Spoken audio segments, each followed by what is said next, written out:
Ya. Buenos días, profesora Sandra Montaña. Este es el trabajo que tengo que sustentarle de la clase que no pude ir del 10 de noviembre, debido a mi estado de salud.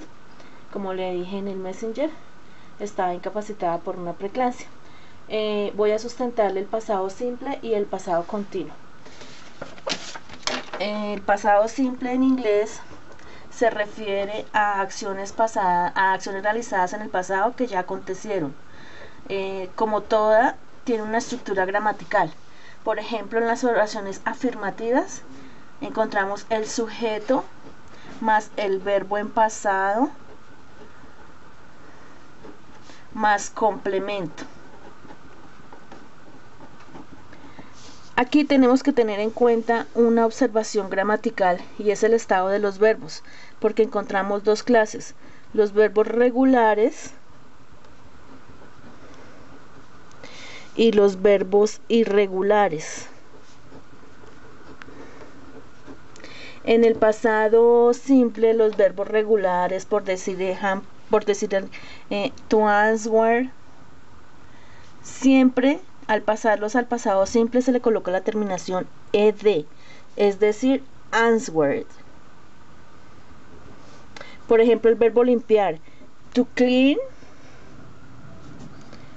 quedaría cleaned.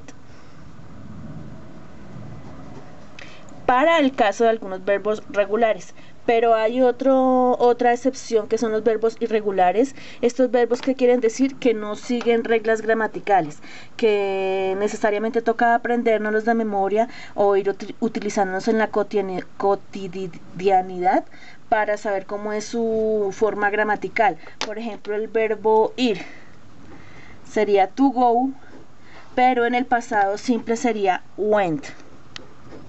Por ejemplo, el verbo correr sería to run, pero en el pasado simple sería run.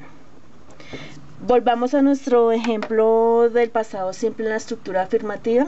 En la oración I went to the party. Yo estoy corriendo en el parque. La misma oración negativa sería el sujeto más el auxiliar de do en pasado más la partícula not más el verbo más el complemento.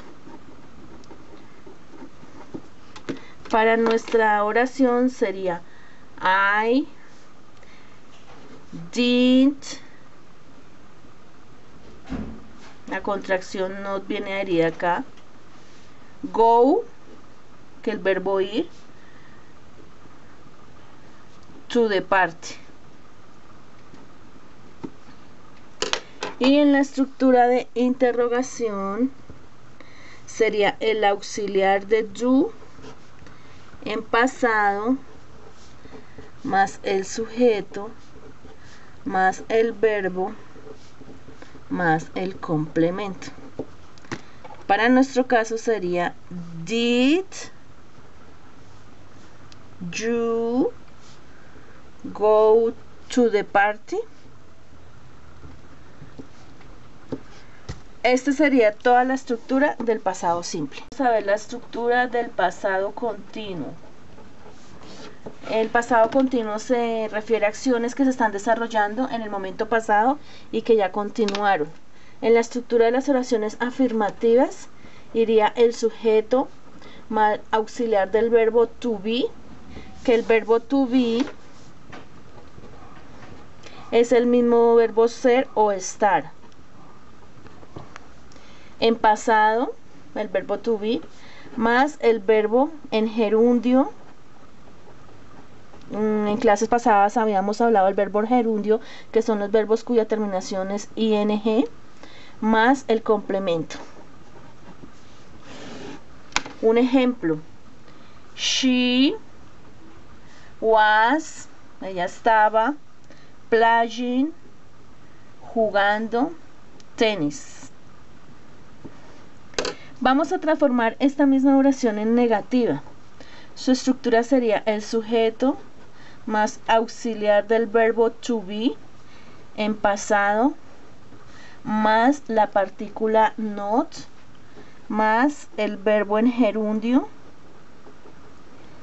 y el complemento. En nuestro caso sería she was not, agregándole la partícula not, playing tenis. ¿Cómo sería la estructura de la oración interrogativa? Auxiliar del verbo to be en pasado, más sujeto, más verbo en gerundio, se cerró la ventana, más complemento.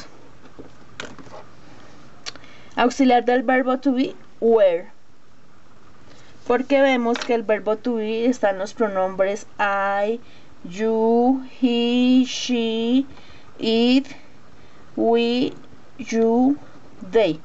El pasado para cada pronombre sería was, were, was, were y were. Primera persona y tercera persona, was, y lo demás se refiere were. Entonces sería were she playing tenis. Hasta aquí estaríamos ya hablando de las dos formas de este tiempo verbal: pasado simple y pasado continuo. Muchas gracias, profe. Disculpe la demora, hasta hoy puedo operarme, y que tenga feliz Navidad y nos vemos el próximo año. Gracias.